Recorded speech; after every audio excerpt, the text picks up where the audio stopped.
नमस्कार, मी श्रुती. नवराष्ट्रामध्ये आपलं स्वागत आहे. खरं तर नवी मुंबई हे फ्लेमिंगो पक्ष्यांचं शहर मानलं जातं. तर दिवसेंदिवस होईना त्या फ्लेमिंगो जे आहेत त्यांची संख्या ही कमी होत चाललेली आहे. तर आज आपल्यासोबत पक्षीप्रेमी आहेत, आपण त्यांच्याशी बोलणार आहोत. सर, इधर बड़ी तादाद में फ्लेमिंगो पहले आते थे, अब बहुत कम हुए, तो क्या रीज़न है इसका? रीज़न तो मुझे लगता है कि उनको अभी पहले जैसा जो सुकून मिलता था वो नहीं मिलता है, और उसकी एक वजह ये भी हो सकती है यहाँ पे जो सो कॉल्ड डेवलपमेंट हो रहा है, डिस्टर्बेंस हो रहा है, फिर ये वाटर क्वालिटी में भी शायद कुछ फ़र्क होगा। तो एक्चुअल रीज़न तो जो विशेषज्ञ हैं वही बता सकते हैं, पर जहाँ मोटा-मोटी हमारे समझ में आता है, जैसे बीटीएस में बहुत आते थे पहले, अब उन्होंने इस साल पूरा मिस कर दिया, इस सीज़न में आए ही नहीं बिल्कुल।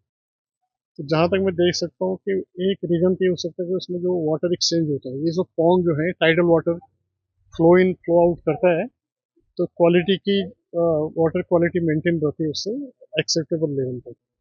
अब धीरे धीरे जो वाटर एक्सचेंज इतना फ्रिक्वेंटली नहीं हो रहा, इतना अच्छा नहीं हो रहा, तो that could be one of the reason कि पानी की क्वालिटी हो सकता है कि उसको सपोर्ट कर सके, इस लायक में है, तो उन्होंने आना बंद कर दिया। दूसरा, हाँ, फोटोग्राफी में शौक है कि बेसिकली अभी के टाइम पे ऐसा क्या डिफरेंस है? डिफरेंस तो बहुत हो गया है, और वो डिफरेंस आपको तभी पता चलेगा आप शुरू से नोटिस करते हैं। तो आज से 15 साल 20 साल पहले की बात देखो तो हर पेड़ पे इतनी चिड़ियाँ होती थी, उन पे इनफैक्ट आपस में जगह के लिए लड़ाई होती थी कि एक बैठ गया तो उसको भगाने के लिए दूसरा आएगा, तीसरा आएगा, उनमें आपस में लड़ाई होती थी बच्चों से के लिए।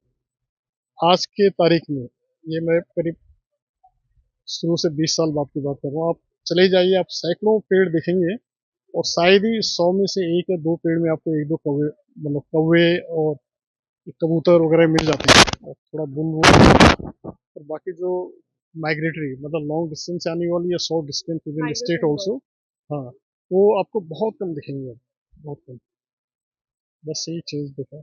Possibility second is airport also. हाँ, नया जो एयरपोर्ट हर डेवलप किसी हो नया रहा है डेवलपमेंट हो रहा बिकॉज ऑफ दैट साउंड। सरकार से कहा जाता है कि पब्लिक को डेवलपमेंट मिल जाए, अच्छी फैसिलिटीज मिल जाए, बट एनवायरनमेंट का जो खत्म होने पे आया है, उसका रीजन क्या बताओगे? दूसरा जो इनने समझाया कि जो वाटर एक्सचेंज होता है हाई टाइड से लो टाइड में वाटर जो ड्रेनेज से निकल जाना चाहिए, वो अभी आप एनआरआई कॉम्प्लेक्स के सामने के लेक पे जाओगे तो इट इज नॉट हैपनिंग।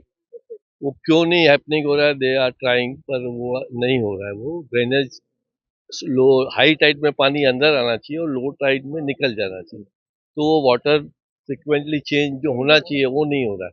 इसके लिए बर्ड्स ने उधर आना कम कर दिया। ओके, तो पहले से इधर बहुत बर्ड्स आते थे, नवी मुंबई बर्ड्स के फ्लेमिंगो बर्ड्स के नाम से जाना जाता है, बट अभी उनकी तायनात बहुत कम होते जा रही है, तो इसका रीजन क्या हो सकता है? यही दो चार रीजन समझ में आ रहे हैं। एक तो नया एयरपोर्ट है, शायद उसके लिए कुछ साउंड के हिसाब से नहीं आ रहे हैं।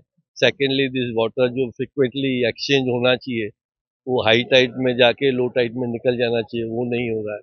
अदरवाइज आप दूसरे इसी में दूसरी साइड जाओगे तो आपको इनफ बर्ड्स मिलेंगे। जैसे एनआरआई कॉम्प्लेक्स के उनके लेक की तरफ जाओगे तो आपको बहुत मिलेंगे आप बर्ड्स। कितने सालों से यहाँ पे रह रहे हो और आप कितने सालों से फ्लेमिंगो देख रहे हो? मैं पिछले 10 साल से आ जा रहा हूँ, रह नहीं रहा हूँ इधर, पर साउथ बॉम्बे से आता हूँ स्पेशली फ्लेमिंगो देखने के लिए।